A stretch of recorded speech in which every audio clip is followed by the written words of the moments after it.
Hey guys, welcome to another video. Today I'm going to show you how to add text to a blank slide in Microsoft PowerPoint. So let's begin.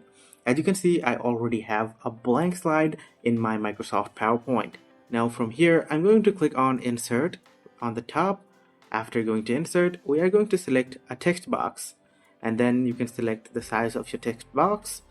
And after that, you can type down what you want to write right over here. So I'm just going to paste down my title, and then if you select what you typed, you'll be able to change the font size. As you can see, I will change the font size from here. You can select which font you want. So let me change the font here, and then you can also choose bold or italic or underlined.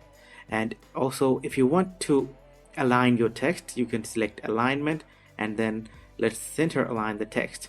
So as you can see, I have added text in my blank slide. So guys, if you found this video helpful, please leave a thumbs up and subscribe to my channel for more helpful videos like these.